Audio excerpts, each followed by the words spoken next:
Ah, então você é um cristão e você ama o cristianismo. Você é uma mulher e um homem de fé. E talvez você tenha tido algum tipo de milagre ou experiência pessoal com seu Deus. Eu suponho que o milagre não foi algo como era cego de nascença e por um milagre começou a enxergar, ou era surdo de nascença e por um milagre começou a ouvir.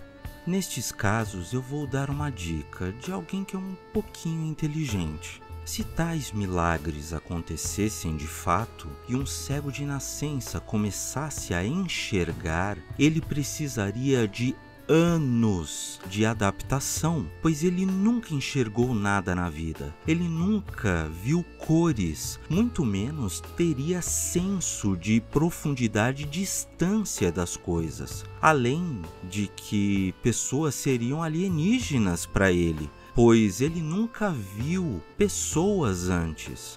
Nem cachorros, nem TV, nem fogão. Tipos de tecido seria algo bizarro para essa pessoa.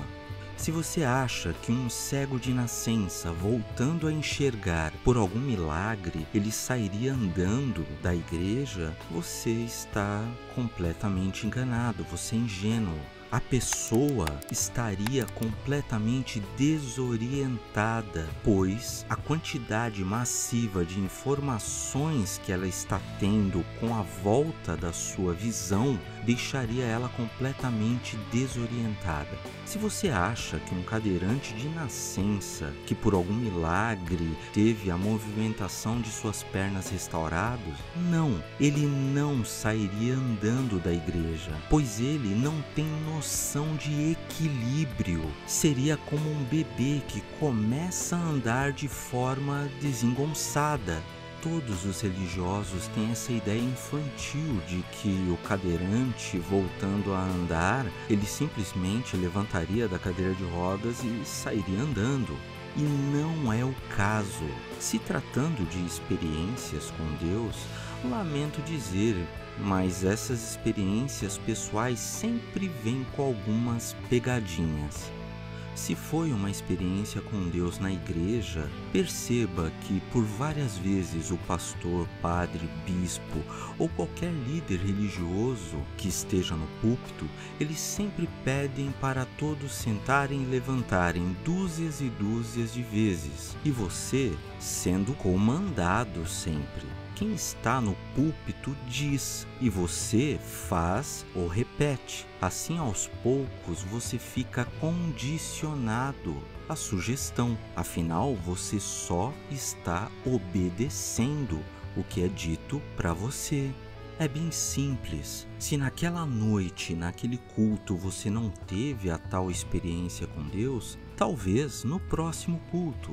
E no próximo eles vão sugerir, depois da ginástica, levanta e senta, músicas altas que apelam para o seu sentimento, que talvez esteja fragilizado.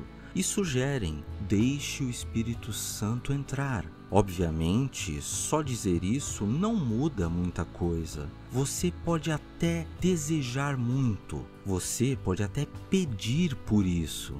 Me dê, papai! Mas de fato, nada acontece.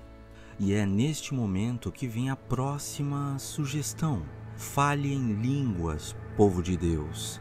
Aí a falta de bom senso coletivo começa. Todos começam a falar iguais a bebês. Coisas sem nexo, sem sentido, sem qualquer tipo de vocabulário estrutural. Como bebês, os evangélicos só repetem fonemas aleatórios, sílabas sem qualquer significado sistemático, que não chegam nem perto de uma unidade linguística.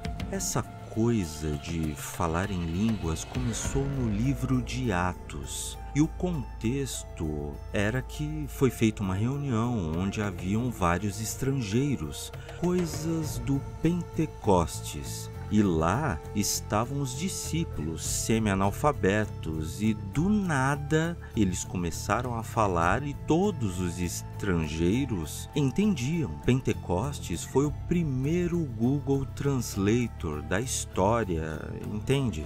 Eu pergunto para você, qual estrangeiro frequenta uma igreja evangélica hoje? Me diga com sinceridade, algum russo entenderia os evangélicos falando em línguas? Perceba que o contexto de Atos, de falar em línguas estranhas, foi depois deturpado pela igreja. É mais fácil dizer que os crentes estão falando na língua dos anjos. Afinal, não existe nenhum anjo para responder e dizer que eles estão falando errado ou estão certos.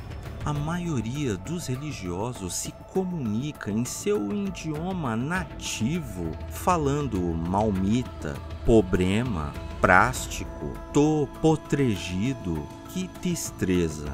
Honestamente, o Espírito Santo já faria um grande favor a estas pessoas, dando o dom da língua portuguesa correta. A falta de bom senso e da percepção deturpada da realidade faz com que cada religioso seja facilmente enganado. E milhares de pessoas são enganadas todos os dias pela religião cristã, pois as pessoas, elas procuram a igreja, elas desejam ser enganadas, elas querem acreditar, mesmo que seja uma mentira confortável. E nisto, basta o pastor ou líder religioso fazer uma sugestão e as pessoas aceitam a mentira facilmente. Sinceramente, é até curioso a reação dos religiosos em relação a alguma coisa comprovada cientificamente, revisada por seus pares. Quando se trata de ciência, os religiosos automaticamente pedem provas e como assim o Big Bang existiu? Como assim a ciência mostra esse tipo de coisa? Por que eu acreditaria nisso? Em paralelo, o mesmo religioso, a mesma pessoa, não questiona absolutamente nada em relação à religião.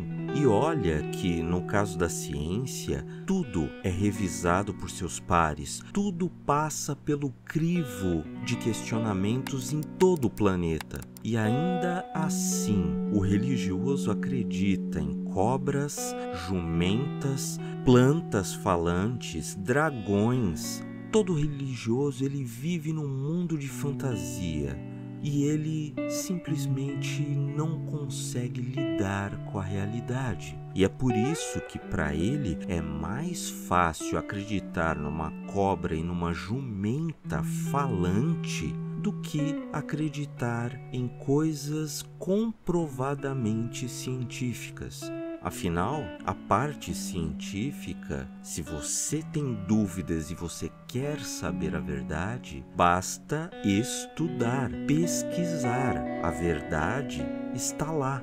Mas estudar é muito difícil para qualquer religioso. Por isso é mais fácil acreditar, mesmo que seja uma baboseira, do que entender. Porque entender custa tempo e dedicação para você ler e aprender e entender sobre. Imagine se alguém que está num culto gravado chegasse para o líder religioso e dissesse: meu irmão, eu não entendi a última parte, a última frase que você disse em línguas. Você poderia, por favor, repetir para mim?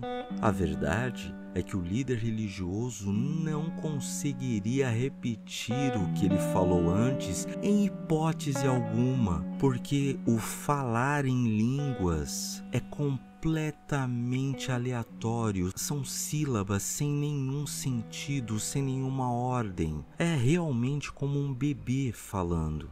E é impressionante como pessoas adultas caem nesse tipo de besterol, nesse tipo de lorota. E as pessoas são enganadas simplesmente porque estas pessoas não procuram, não desejam a verdade. Elas desejam uma mentira agradável. Pense um pouco.